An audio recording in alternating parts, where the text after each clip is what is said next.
Hello and welcome to the June episode of the King Street Cinema podcast. My name's Andy and I'm joined as ever by James from King Street Cinema itself. How you doing, James? Yes, doing well. Doing good. Bright and early. You're right. Yeah, bright and early we're doing this. So we've got more hours in our day for me to watch films and you to programme and do that sort of thing. That's right. It's part of the job. Part of the job, yes. So a good month coming up. Thanks to everyone who's listened to previous episodes. Don't forget to follow us on it's on Spotify, Apple, Amazon and YouTube, and King Street Cinema itself on Instagram and Facebook. Yes. And the website. I'll get that out of the way now because I don't ever want to forget to look these things up. All the info is always on the website. It's the best place to look. Definitely the best place. Very good on the socials as well. So yeah, good month coming up this month. We're a week into it. We've mentioned the Phoenician scheme. Yeah, which is run into June. So we don't need to mention that again. I'm sure people hear from the last podcast. A big movie. But the first one we need to talk about, which starts on Friday the 6th, is The Salt Path. Yes. Which is British drama. Indeed. Have you seen this one? I have not. And I know you have. I have, yeah. British drama. True story. And starring Gillian Anderson and Jason Isaacs. Excellent. Careful I didn't say Chris Isaacs there, because that's Chris Isaac. I've said that before while talking about this actor. Different person. Very much so, yes. Who play the Wynn couple. True story, who lost their home. And then something to do with, did they guarantee or something for someone's business or something like that? That fell through and then they got sued. Yes. By the guy who's very strange. I think definitely a miscarriage of justice, that one. Yeah, it doesn't go into too much detail on that side of it in the film. Okay. It's mentioned and you see the flashbacks. Flashbacks in the court, and I think because it's a true story, I think they've got to be careful what they say and what they don't. Still, that's the impression I got. Okay. But you got the impression the person they helped out was a bit of a meanie. It does focus on the aftermath of that, and that they basically are made homeless and walk along the coast of Britain. Yeah, so it's the Southwest Coastal Walk. I don't know if that's its actual name, but I know the walk itself. It's like over 600 miles. It goes from through Somerset, and then you go all the way around. This is one direction. Go through Somerset, along Cornwall coastline, then to Devon. And that's it. Yeah. So it's just around like I suppose what we call it the southernmost point of England, I guess. Yeah. But it looks like, if you're into walking, walking these kind of long trails and stuff, which I know a lot of people are. That's probably the most famous one, I think, in the country. Yeah. And it's beautifully shot, and you see. If you're a fan of this country, it's just nice to see a film about it. I can imagine it's going to look really good. Yeah, and I'm just looking at it. I can't believe that it's 1 hour 55, and it's one that it felt shorter actually. Right, felt like a 90-minute movie. I'll be honest, not really the sort of film that appeals to me. I was going to say, not your usual thing. No, but I enjoyed it. Really well made. Two leads are great. All the cast are good, and I suppose for me, as a fan of sort of horror and sci-fi and stuff, Jason Isaacs has been in loads, isn't he? You just got to look him up. Oh God, yeah. And Gillian Anderson, probably most famous for young people from the Harry Potter movies. Harry Potter, and then I suppose for sort of my generation, he was in things like The Patriot. I thought he was in a X-Men film, but I'm wrong. I think. He was in Resident Evil. I might be getting confused with that. Yeah, and he was in. He was actually in Event Horizon. That's the one, isn't it? Where he plays the kind of, though he is human, kind of plays what people say. Oh, are you an android? Because he kind of like comes across like one. Yeah. So kind of always reminded me of like Bishop or something from like Aliens. And he was in Dragonheart as well, which was a film I loved as a kid. Yeah, I remember that one with Sean Connery as a dragon, Dennis Quaid. Done a lot of stuff. And I think it's getting older. More this sort of role he's perfect for, and he's probably not offered this sort of role so much because he's more known now for the sort of commercial movies. I guess so, but I'm sure he's. I'm sure that there's a fair few of his credits that are similar kind of. I hate to say something like low-key drama, but I get the feeling that it kind of is. I mean, it's, other than probably the spectacular scenery, I'd say that if you were to, leave that aside, it's a chamber piece almost, isn't it, with a drama? There aren't many people in it, are there? No, it's kind of just like your two leads and a few other people that they might meet along the way. It's very much about just them, isn't it? You get a road movie. This is kind of a path movie. Yeah, I mean? Yeah, exactly. And they meet some interesting characters along the way. It's got a lot to say about humanity and that sort of thing, really. Yeah. And it's just really cool. And I think the director, it comes from stage. Look at her. Absolutely. I think it's her first movie. She's done debut, but long career of working in theatre. Yeah, and I imagine that's how she knows these two leads. Probably, yeah. And she done Talking Heads as well as a TV version of that. Okay. So some of that a few years ago. Right. But you'd think this was she is an experienced director, but an experienced movie director by the looks of it. It's really well done. Right. Yeah. So. It's I think the production is Baby Cow. I think. Oh, is it? I remember seeing BBC at the beginning. Right. So, but they've worked together a lot in the past. And I mean, there's a fair few people behind this, and it's got a lot of promotion as well, which is good for a smaller British film. Yeah. Baby Cow, if you don't know, is Steve Coogan and Henry Normal's company. So a lot of comedies and a lot of dramas. Yeah. Do you reckon Steve Coogan couldn't do this one, so they got him in? Maybe. Yeah. We're playing it, showing it for 2 weeks. It's not on every day, but it's on most days. So I'll quickly run through it if you like. So from the 6th of Friday 6th, 7:30, Saturday 7th for 2:30 and 7:30. Then we go to the 11th, which is a Wednesday, 7:30, Thursday 12th. Again, it gets a matinee 2:30 and then evening 7:30. Sunday 15th at 2 showings, one at 3, one at 6. Monday 16th 7:30, Tuesday 17th 7:30, and then a Thursday just a matinee 2:30. Okay, cool. It's a 12A certificate. 12A. Well. So anyone can come along, pretty much, as long as if you're a child, come with an adult. Yeah, and if you're an adult, you don't need to bring a child. That's right. And this is one as well that I work in a pub and talking to a lot of people about a lot of things, and this is one of those films that happens every now and then that people who don't normally talk about films with me have been like, "Oh, have you seen this? I've seen the ads. It looked great." And all I can say is, if you like the look of this film, you will like it. Yeah. I can imagine that's the case.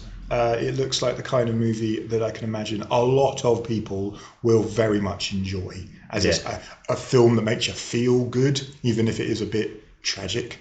Yeah, it is. But maybe they play down the sadness of it. Maybe I think the uplifting elements to it are probably what are more focused on. Yeah, I mean. Yes and no. Because there's a sickness in this as well, isn't there? Yeah. So the husband, I don't know his name. Moth, that's it. Yeah. Yeah. And she's Raina. Yeah. So he has a disease of some kind. Yeah. So, and it's about them coping with that as well as everything else. So it is kind of dark, but an uplifting story. It's about their relationship and getting through. The trailer shows that, I'd say. So I'm just going by the trailer. It definitely gives that impression. Yeah. That it is about struggling through things and coming out strong the other side. So. Exactly, yeah. And obviously a true story.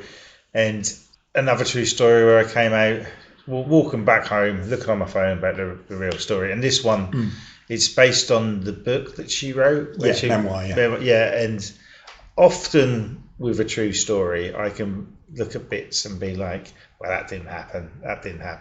With this, there's not much of that at all. It's not because there's one bit I'm like, I bet that. But then looking into it, it did happen. So I was proven wrong. Well worth seeing. Another one, I always say this because most films are better watched on the big screen, but with all the scenery and stuff, big screen definitely. And I was reading, it was online the other day, a friend of mine who doesn't go to the cinema much. I don't know what they saw. And they commented on the trailers before. This was probably at a multiplex, how it's all sequels and remakes. And at the moment, there's some big movies coming out. And I think this would do well for the alternative for those people. Some people are sick of the big budget action films and one what's doing the business at the minute, which surprised me because the last one didn't do very well, was Mission Impossible.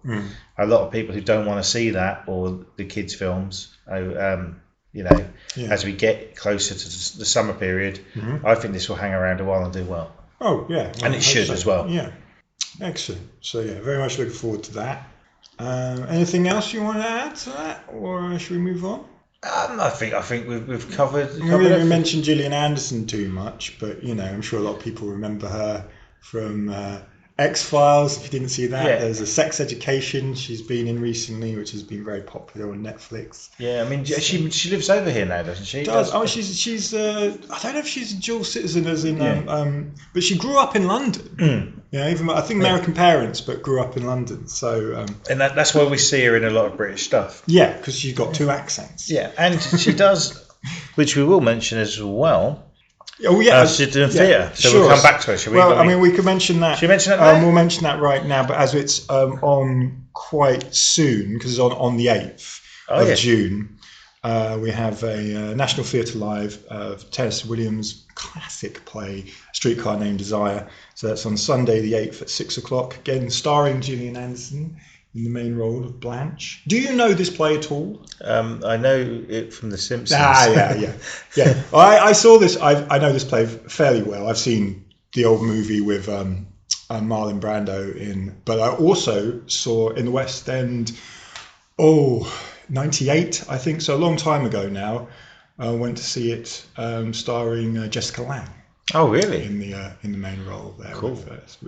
Playing part of Blanche, which Gillian Anderson's playing in this one with Ben Foster, who is playing the role of the Marlon Brando's character, whose name is Stanley, and that's it.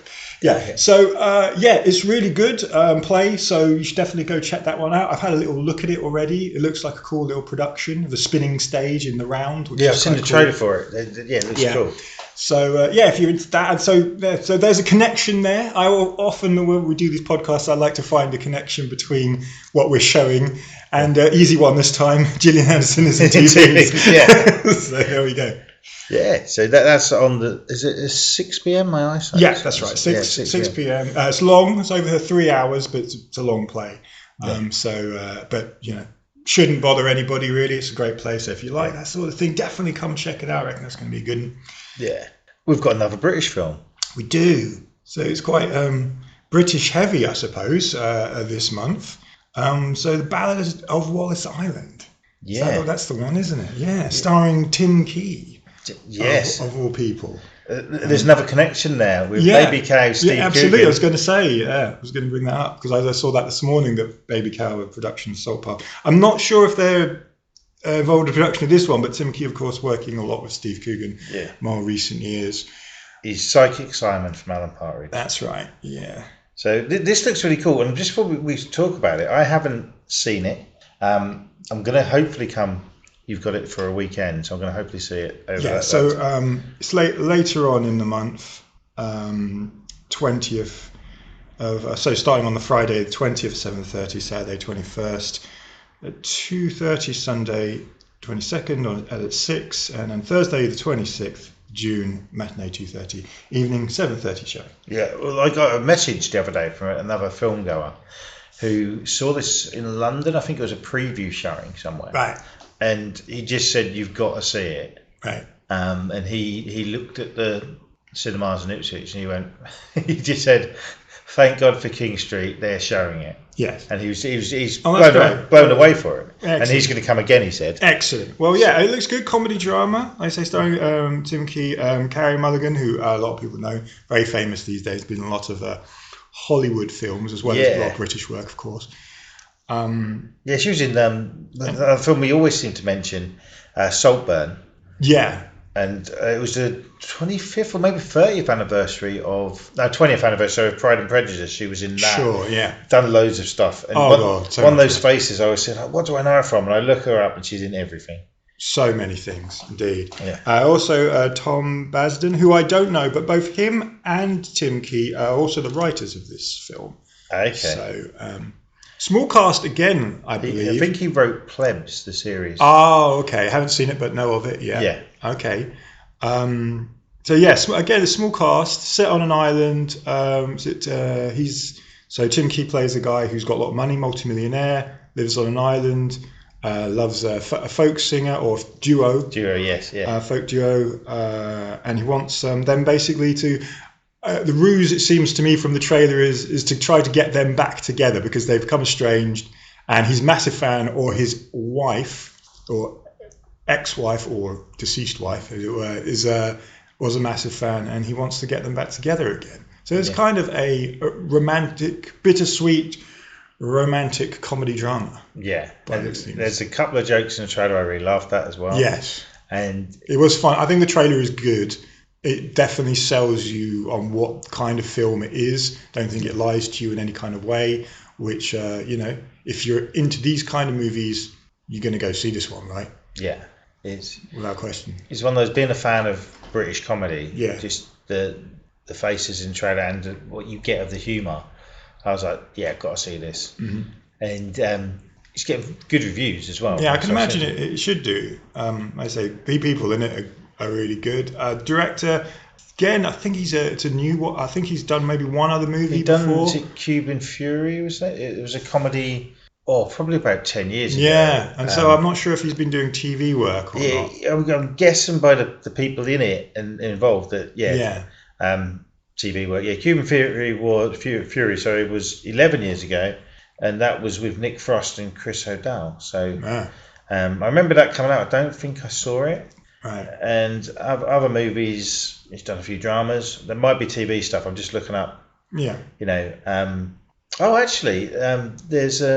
He done a short film called The One and Only Herb MacGyver Plays Willis Island. So maybe this is a longer version of that. Right. Well, there we go. It's got two guys in it. Yeah. So the short film this is based on was from 2007. So this is probably a long time in the making. Yeah, absolutely. Yeah. That's good. That's nice to know. Yeah. 12A. So again, anyone can come along and see the movie. Yeah. As long as they buy a ticket. As long as they buy a ticket, of course. Goes without saying, surely. But yeah, hopefully this one should do really well. I think got good positive vibes about this. Yeah. So you coming along? I'll be there. Everyone come check it out. So that's two, looks like uplifting British movies. Well, indeed, yeah. So one comedy and one comedy drama, and one more straight drama. Yeah. There are actually a few little chuckles in. So I can imagine there are. Yeah. Yeah. Okay.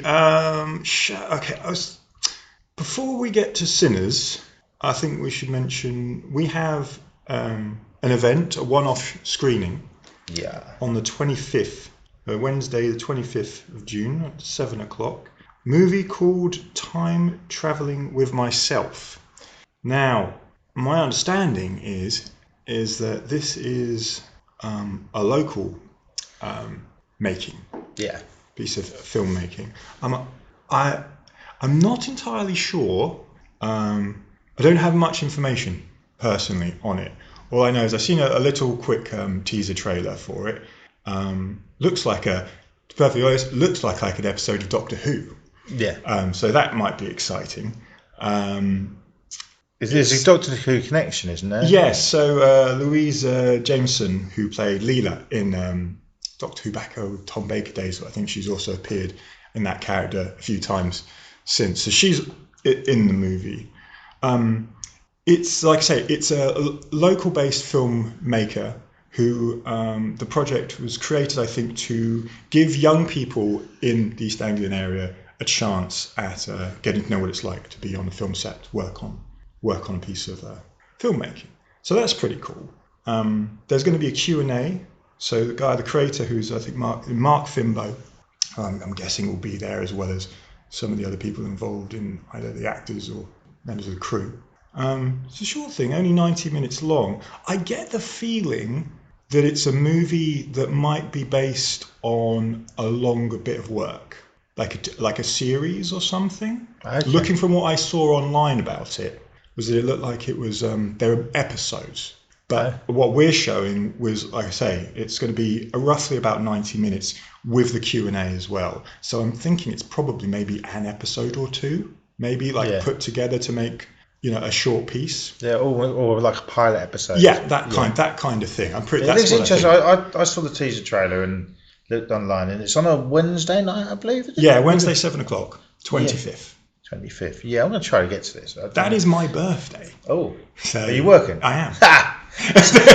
So you should be. Well, exactly. Grown adult. I'm not coming to work today. I requested to work it. So. I get it. At work, being an employer, it's like, I'll put it to my birthday. And I knew this was going to happen. That's why I mentioned it. It annoys me. Book it off. Give us a couple of months. I'll get cover for you, but book it. Yeah. Oh. Well, indeed. God. Well, like I say, this is a special event. It's anyone can come. It doesn't have a certificate, so I'm guessing we're just going to be leaving that open. Though I think I saw something like a 7+. So probably it's there's something about it being family friendly. I know. Yeah, absolutely. So pretty sure anyone that's not like 5 or younger could come along to this. Yeah. So, and like I say, it's a local base, so not necessarily Ipswich, but Suffolk, East End. I think the creator Mark, who's also I think in the piece as well. I think he's from Suffolk, but I think lives in Norwich now.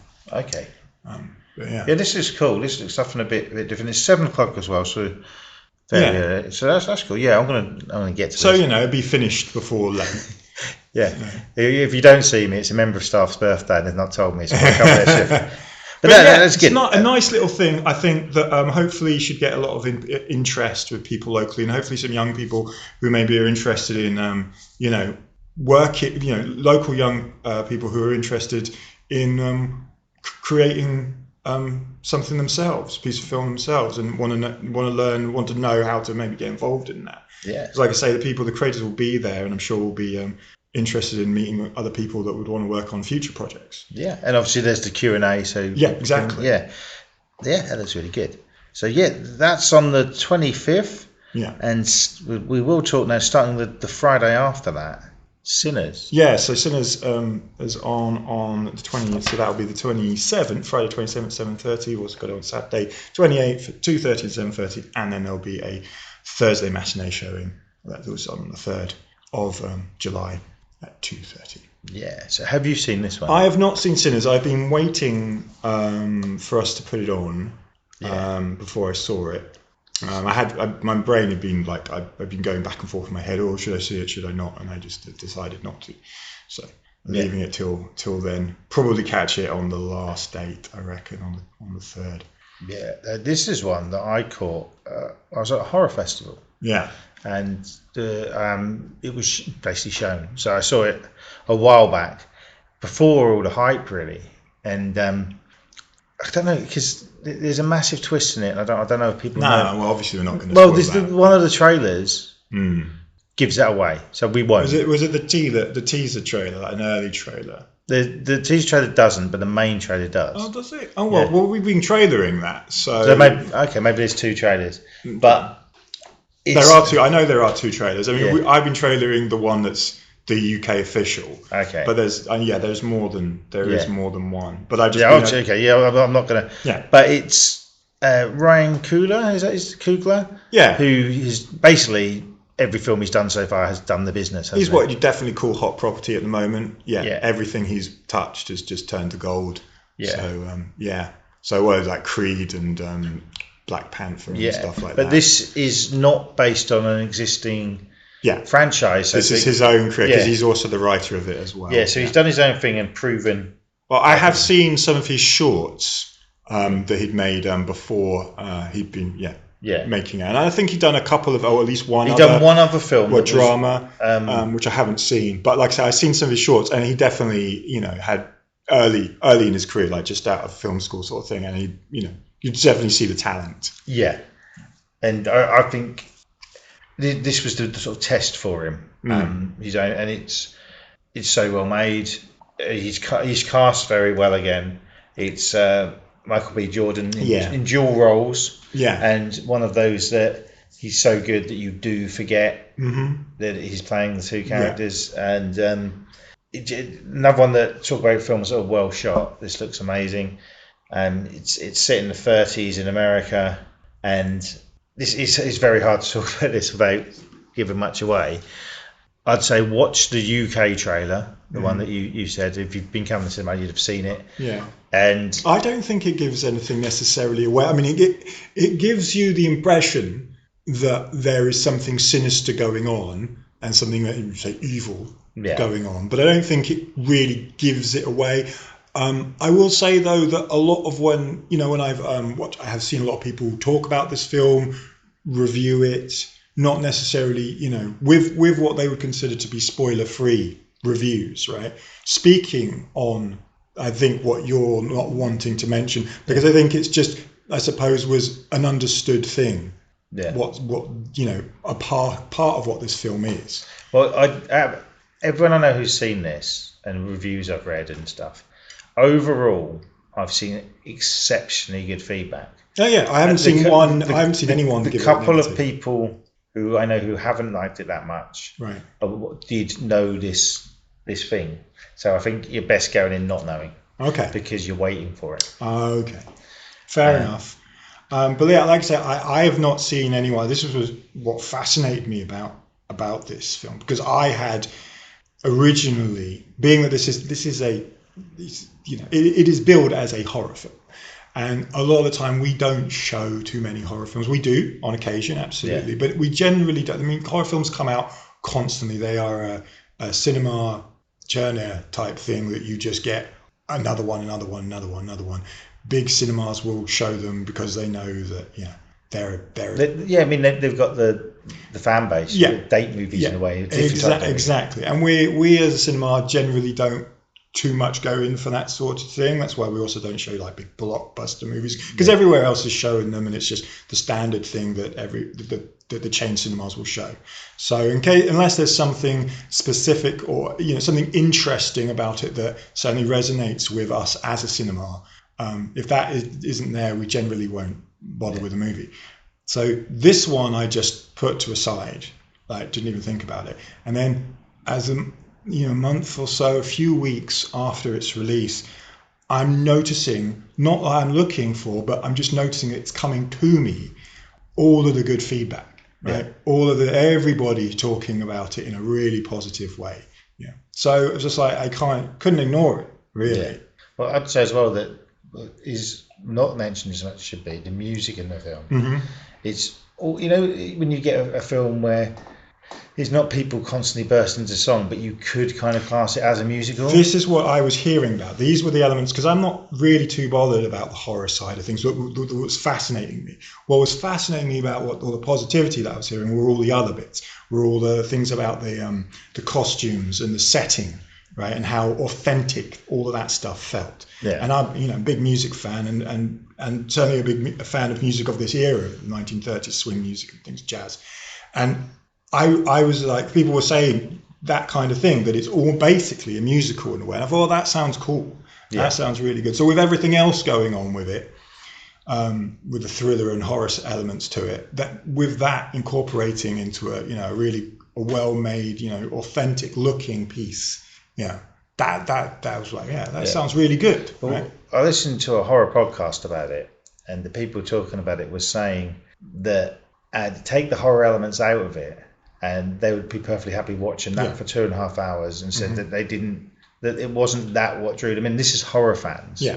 And they were saying that if there wasn't a horror element, it would probably be at the end of the year up for Oscars. I still think it will be. Yeah. I think it's that good that it will. People will still be talking about it. They're already, the studio want to do the sequel, and the director doesn't. And I can see there being a sequel happening without him. Yeah.